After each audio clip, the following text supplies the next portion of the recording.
Hi, I'm here to see Michael Sullivan. Do you have an appointment? Yes, I'm Ben Giroux. I have a 1 o'clock. Checking in with a receptionist at the Office of Naval Intelligence is a bizarre formality.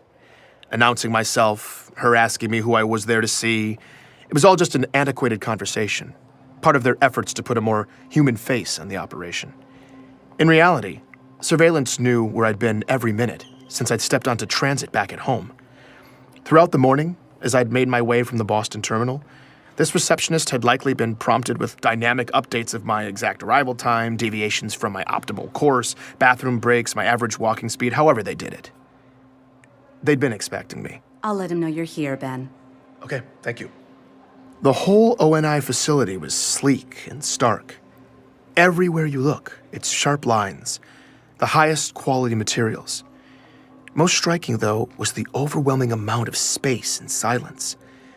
This waiting area was particularly sparse. 2 minimalist carbon fiber chairs set 20 feet from each other. I also noticed the seats seemed oddly low to the ground. I picked one and sat down. This chair was really low to the ground. It was awkward. I was probably looking at 60 to 90 minutes of customary wait time here, and squatting like this was not going to help my anxiety level. But I was just pulling up some busy work when the door behind reception suddenly slid open. Ben? Mr. Sullivan will see you now. Now. Yes. I awkwardly struggled up from the chair and crossed the room. My heart was racing. Thank you. She didn't respond.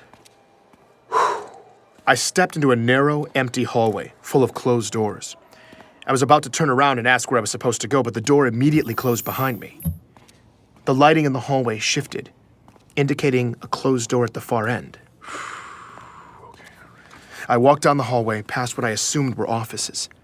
Everything was soundproof, though, so I had no idea if there were actually people working in there. When I got to the end of the hall, Sullivan's door opened at the last possible second. When I walked in, Sullivan didn't look up. He was sitting behind his desk, intently working on his compad. Hey. Ben, I'm glad you made it. I stood there awkwardly for a bit. I realized that this must be the room he'd always talked to me from. It was furnished as minimally as the rest of the building. There were a few shreds of actual personality on display behind him, though. A couple of knickknacks and this antique, simulated analog clock. Sullivan still hadn't looked up. Should I? Make yourself comfortable. Okay, yeah. He continued swiping on his compad. I sat down in the chair, just like the other one. My knees were at my ears. I felt oddly far from his desk, too. I tried some small talk. If I didn't take you for an antiques guy, Sullivan, where'd you get the clock? I've always had it. Nice. So, How's the story, Ben?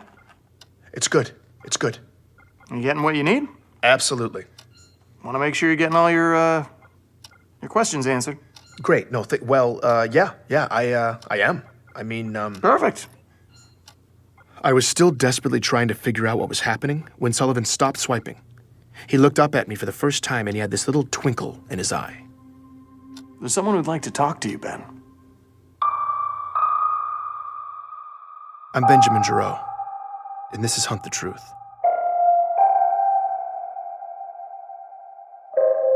Sullivan was walking fast, and I was trying to keep up. The buildings were all connected underground, and the whole complex was far bigger than it had seemed outside. As he led me deeper into the maze, the feel gradually became less corporate and more military. And the more military it got, the more nervous I was getting. didn't realize they let civilians in this far. It's a special day, Ben. Sullivan's department had seemed almost vacant, but now there were more and more people moving through the halls, mostly in uniform. They didn't speak or look up. They just stared down at their compads like Sullivan, swiping as they walked. The ice-cold efficiency of everything was striking. We're here. Sullivan led me into a large, dark conference room, and the door closed behind us. In the center of it, there was a massive, well-lit conference table with several chairs around it. Beyond the lights, the edges of the space and high ceilings faded into shadow. Have a seat. I did as I was told and sat in one of the chairs. It automatically sank beneath me. I squinted into the darkness. I made out that one of the walls was entirely black glass, probably for observation. Need any water? No, I'm all good. I'm all good. Thank you. Who am I? Oh, do you need to do a mic check or anything?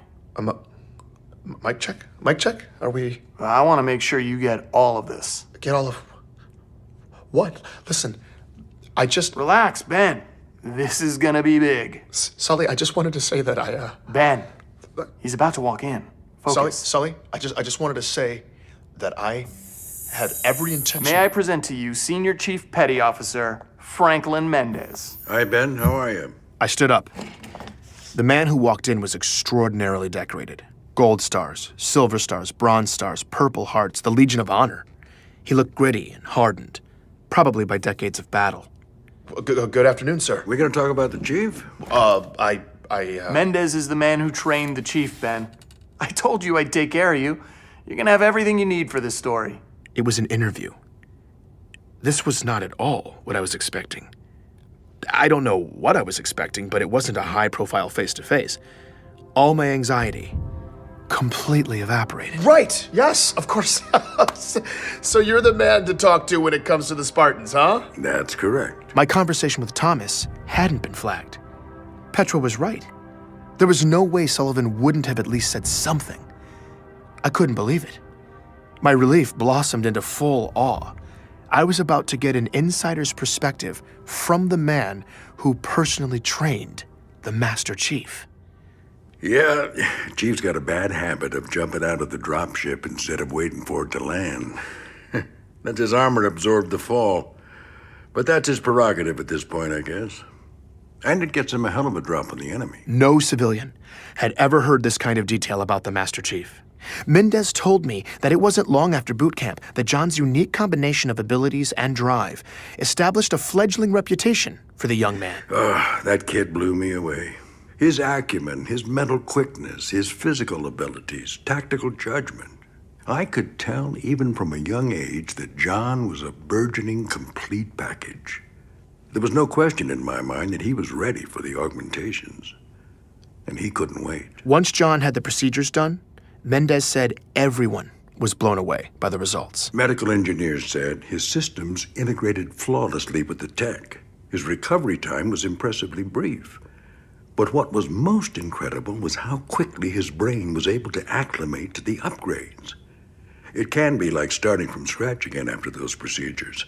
You're remapping your whole neurology. But while the other guys were still trying to learn to walk, John was running and jumping and kicking ass. I'd never seen anything like it. This was the birth of the Master Chief. He advanced rapidly, proving himself time and again in the field, constantly re-raising the bar for what a Spartan could be asked to do. Throughout his career, Mendez had gotten to analyze everything these elite soldiers have done in the field. He regaled me with accounts of the Spartan single-handedly taking out dozens of the Covenant. He spoke to the insuperable speed, strength, and accuracy that continued developing over the years. He spoke to Chief's unwavering dedication, his insurmountable will. But according to Mendez, it was something else that would ultimately inform this military legend. I've never seen a man, augmented or not, be able to make such extraordinarily high-stakes decisions so quickly. Chief will find himself facing a complex scenario in a dense field of variables and almost instantly weigh the costs and benefits, immediately generating a creative solution.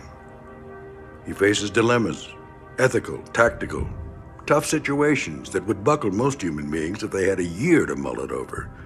But he makes the call, usually on the fly, and it's the right call. It's extraordinary. Not to mention, of course, that he then makes a superhuman jump onto an enemy craft in mid-flight, yanks the pilot out of the cockpit, commandeers the bird, and then rams it back down the enemy's throat. The man can execute, too. Mendez tells me that the Chief has come to expand and deepen the definition of what serving is. In many ways, Mendez seems to think it's that decision-making ability that sets the Chief apart. It's what makes him a leader. It's what's made him a hero. Wow. I'm glad you're doing this story, Ben. It's about time the Spartans finally get their due. People need to understand the level of sacrifice that the Chief and all the Spartans make to keep us safe. You talked a bit about Chief's personality, his dry wit, his loyalty. I'm sure you guys don't sit around talking about your feelings much, but in your opinion, do you think being held at that level of responsibility is hard for him? Protecting a whole galaxy, it seems like it would be an unimaginable heavy burden. Lucky for you, you don't have to imagine it. No, it is a heavy burden. But Chief has broad shoulders. He's able to make those decisions and get it done. And he takes that task on willingly and with vigor. It's inspiring. Absolutely, absolutely. It's amazing. But do you think one man should have that much power? You see now, it's your phrasing there that could get you into trouble. It sounds like you're making a presumption that I could find adversarial, which in turn would make your tone condescending and this conversation decidedly unpleasant. Now that's not something you want, son. No, Would you like to rephrase the question? Of course, I'm sorry. At that moment, the light suddenly changed in the room, and Sullivan started swiping through his compad. Room's turning over. I apologize for the inconvenience, gentlemen, but we are about to get a change of venue. I'm sorry, I'm sorry. What I should have said was, if we're leaving these kinds of decisions... Sorry, in the Ben, hands- hold on a sec. It looks like we've got access to Jasper 9 now, so we can just head down there if that's all right. Fine with me. Okay. Yeah, it's a short walk. Gentlemen, hold that thought. Looks like I've got somewhere else I need to be. No problem. I can wait. Shouldn't be long. Sullivan can reschedule us for around 1600. Perfect. I appreciate it.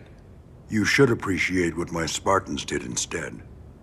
The only reason you're breathing the air you need to even ask these questions is because they sacrificed more than you'll ever know. Mendez split off down the hallway as a line of large men in suits silently filed past and disappeared into the conference room behind us. Sullivan was on the move again, buried in his compad. I followed after him. Sullivan. Yep. Yeah, where should I report? It's at 1600? That's not up yet? Let's see. Oh no. Wait a minute. What? Looks like we're getting a request for raw now. Yep. For me? Yeah, you're shipping raw files off for edit by 0900 Thursday. No, hold on. I can't ship off the raw files. It's all back at home. You just received boarding docs for the 5:30. That leaves you 24 hours to upload when you get back. Wait, I've only done mock-ups for the first few episodes. That's editorial, Ben. Let them worry about it. What about Mendez then? That was awesome. But I didn't finish You with- got amazing stuff from him, man. Killer interview. Love it. If the other stuff is even half that good, the story's going full distribution, widestream. Okay, I know. I'm still in the middle of it though, so I can just wait for him. Sullivan, I can wait here and finish the interview with Mendez. I've got time. Sullivan stopped walking when I said that. He turned around and walked right up to me. For the first time all day, possibly for the first time ever, I felt like he was giving me his complete, undivided attention. Ben, you don't have time. You have a deadline and a boarding pass for the 5:30. Okay? In that moment, it dawned on me that perhaps my Waypoint conversation with Thomas Wu had been flagged. Sullivan turned back into Sullivan and kept moving. Seriously though, man, amazing stuff. And remember, once this story hits, they're all gonna be eating out of your hand. Travel safe. You earned this, buddy. For those of you who don't speak ONI, that was me getting fired. Your pass will expire in 9 minutes. And according to the AI, I was no longer a welcome guest. I was about to take the long trip home. Taking a second interstellar trip after less than 24 hours sucks enough when you haven't just lost your job. Once I was buckled in, all I wanted to do was get some sleep. But as we started to lift off the platform, something was bothering me. Actually, it was someone. So there's a guy complaining to the attendant in the next cabin. It sounds like he's on his first trip out of the solar system. These long flights to the edges of the inner colonies from Earth always had at least one that guy. Some entitled Earth VIP who feels the need to yell about the outrageous inconveniences of slip space travel. So I definitely recognize his voice. It took me a minute, but that's gotta be him? I think it's Jacob Walker. Jacob Walker. The military retiree I'd spoken to a few weeks back, the happy beach bum who'd been in boot camp with John. That didn't make sense, though. He was on permanent vacation near Saturn. Walker was the last man I'd expect to see on a flight leaving Earth. So I'm about to take off here, but I gotta know for sure. I unfastened the belts, made my way down the aisle, and when I peeked around the partition, I saw him, sitting there arguing with the attendant. But this man was wearing a suit and tie, and his hair was combed neatly on his head. He looked nothing like the unkempt Walker I saw during our interview. I went for it anyway. I'm not trying to be difficult here, but you Jacob? can't have air quality I'm this sorry, bad sir, and but expect that. unfortunately, there's nothing that I can do about the air quality. Jacob Walker? All the color drained out of the man's face. Sir, you need to sit down. Jacob Walker? If you're thinking I was mistaken and I just freaked out some random business traveler, listen to his reaction when I tell him who I am. Ben Giro. We talked a few weeks ago? Oh, yeah, of course. Old boot camp stories. Yeah, I remember you. That was the Walker I remembered. Are you here on business or something? Walker bumbled awkwardly in the conversation. Personal thing. It looked like he desperately wanted to get away, but he was stuck there. No, what are you doing here on Earth? Oh, I'm just, taking a little trip. Sir, we are airborne. Please take your seat. I thought you were retired. Yeah, I am. That's right, but. Oh, hey, Ben, I think mean, we're I about thought to you get- were permanently stationed on a beach. Yeah, Sir, last warning. You need to sit down immediately. Okay, hold on a second, all right? No, you're done. No, just take it. Don't touch. What are you doing? Oh. That's when the flight crew sedated me. I blacked out, and my conversation with Walker was over. I woke up in the terminal, back at home, with a pounding headache. By the time I got back to my place, I had a nasty surprise in my inbox, too. It was an order from the Inner Territories Transportation Administration. Notice of violation. Benjamin Giro. This is to inform you that attached is an ITTA order assessing civil penalties for the in-flight incident? What? Oh, God, they're fining me 50,000 credits? At least ONI was paying me well for the story. I checked the time. I still had 23 hours to deliver the raw files to Sullivan. That left me ample opportunity to tuck tail and follow orders. I may have been fired, but I wanted the next job, so I needed to just put all of this ugliness behind me.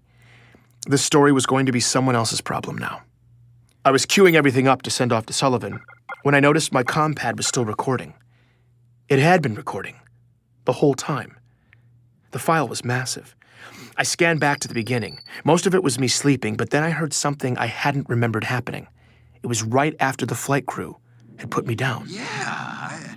Sir, last warning. You need to sit down immediately. Okay, hold on a second, all right? No, you're done. No, just take it. Don't touch. What are you doing? Oh. They hit me with the sedative, but then this happened. We'll take it from here. Wait, what? Just let them do their job, Caroline. Mr. Giro, you are legally obliged by ITTA regulations to comply with crew member instructions at all times. Wait a minute. What did you just do to Grab his feet. Hit him with another half a mil. More sedative? No wonder I felt so awful. Wait a second. What did he just do to me? What did he... You'll be fine, Ben. It's not... right. Ben, they called me. I scrubbed through the rest of the recording. This is them carrying me through the transfer terminal to my connecting flight. Yeah, I'll be out for another 12. We're good. What the hell was he doing on that flight? I don't know, but The no intersect was max priority here. How could that even happen? The system shouldn't even let you cross itineraries like that. yeah, it's bad. And Sullivan's gonna hear about it. They had to be talking about Walker and me. But why? They didn't want me to know he was on Earth for some reason. They loaded my limp body into the shuttle, propped me up, and strapped me in. They even said goodbye. Have a safe trip, Ben. Ben, like they knew me. Come on, let's get out of here. I played the recording again. Mr. Giro, And again. you are legally obliged I sat by there ITTA listening to it regulations over to comply with crew and member over. instructions at all times. I'd spent my career working for these people, doctoring photos, trimming threads, making tragedies seem a little less tragic and patriotic stories a little more inspiring. I had always taken whatever story they fed me and obediently vomited it back out to the masses. And to be honest, I'd always been okay with that at the end of the day. Even on this story, after all the accusations of atrocities, all the gaping factual holes I was just supposed to ignore, No intersect was max I'd still been willing to play along. The system shouldn't I wish I could say it was my principles or some moral stand that finally set me off, but it wasn't. It was my pride. Listening to that recording, the way they tossed me aside, every time they called me Ben, I checked the time. I only had a few hours left to turn in the files if I wanted to keep on Sullivan's clock for the story. I canceled the transfer. I was going to take that time for myself. I sat down in front of this very microphone, recorded a quick intro, and uploaded the beginnings of my story, the real story of the Master Chief, loose threads and all, into the galaxy. Have a safe trip, Ben. Please join me for the next episode of Hunt the Truth.